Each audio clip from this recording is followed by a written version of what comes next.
Cold email and warm email are both types of email marketing, but the way that you do them is incredibly different. My name's Gavin, I run an email and SMS marketing agency, and I'm making this video because honestly, I receive so many questions about the difference between these two things, and in today's video, I'm gonna break down exactly when you wanna use warm, when you wanna use cold, and how you wanna approach those two things. Now, if you like this video, subscribe to the channel. This is all I do, email and SMS marketing. Check out the newsletter in the description down below, and subscribe. There's a bunch of cool videos like this. I wouldn't say they're necessarily cool, but they are 2 videos that come out every single week. I record a bunch of content. So let's talk about it. Warm and cold.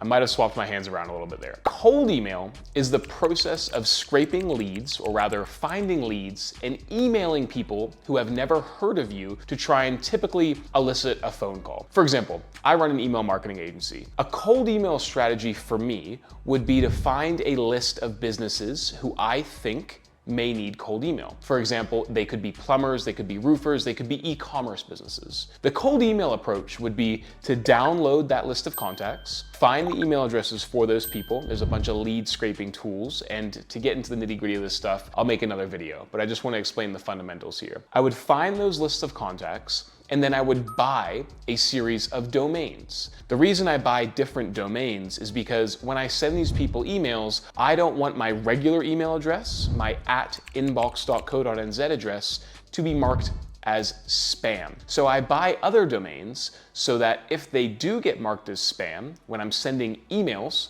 from these domains, it doesn't affect my main domain, which is the email address that I use to do my regular business. For example, I run inbox.co.nz. I could buy a domain that's inboxemailmarketing.co.nz. And then I buy that domain, right?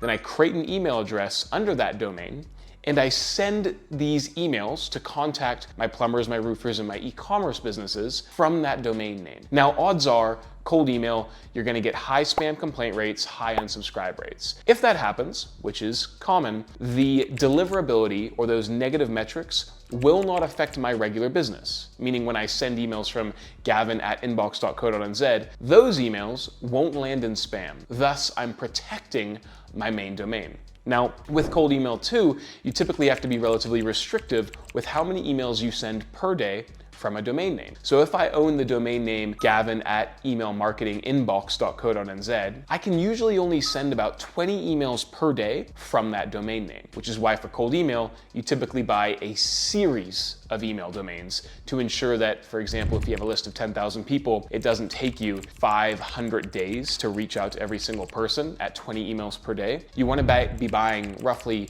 30 domains so that you can send 20 emails per day from 30 domains, which is 600 emails per day. Cold email is typically used for high ticket sales. You're not going to be doing e-commerce sales from cold email. And the real focus of cold email is to get people on a phone call. So if you're running a cold email campaign, the campaign's focus shouldn't be on selling a product. It should be on getting people to be on a call with you, whereby you can then sell the product. Because very few people really just buy a product in general from a random email address they've got, which is why cold email is typically recommended for high ticket sales, over $1,000 in AOV.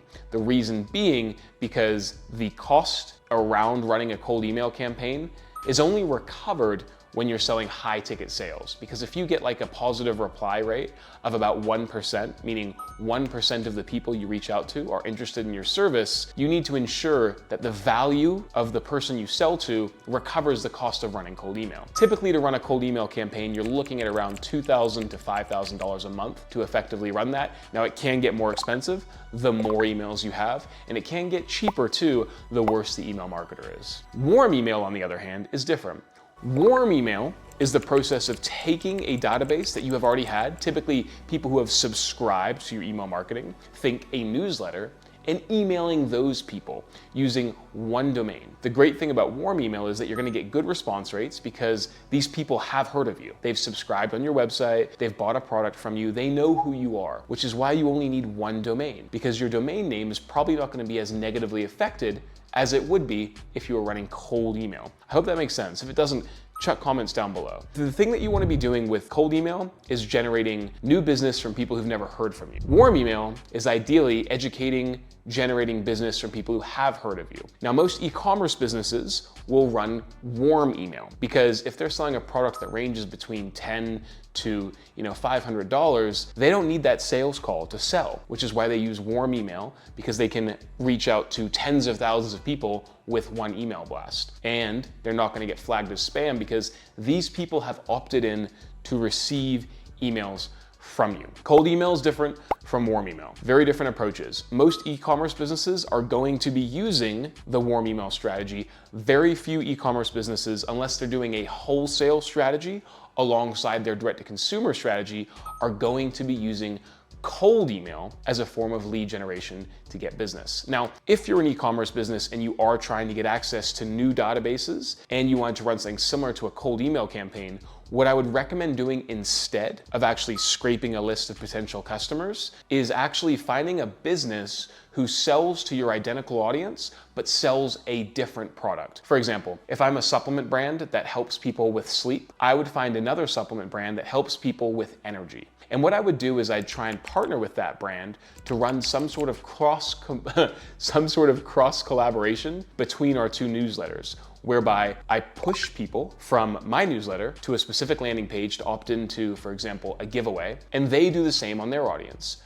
Push them to a landing page where they opt in for some sort of giveaway. What that does is it actually allows me to get free promo to an audience who isn't my audience, who we know matches our current database. We drive those people to a set landing page, and both businesses, the sleep business and the energy business, get access to a new audience, really for free if you're doing a proper collaboration, and you actually build your list with audience that you haven't actually seen before, and it's a list of people who you know match your ICP because they have bought from a business that sells a similar product to yours, or rather serves a similar audience with a different product that solves a different problem. That's how you'd recommend, or rather I would recommend, running some sort of lead generation campaign for e-commerce outside of paying specifically for ads. Cold email, B2B lead generation typically. Warm email is typically for newsletters if you're a B2B service provider and you're trying to educate your audience on your stuff and hopefully just generate awareness, or you're an e-commerce business trying to drive direct sales. If you have any questions, let me know. I wanted to address this because I get asked this question so many times. Cold email, warm email. If you like this video, subscribe, like, all that cool stuff. Check out the newsletter down below. I release a bunch of free stuff like this literally twice a week. I've been doing it for the last few years, or rather a couple of years. So yeah, thanks for watching. Any questions? Let me know.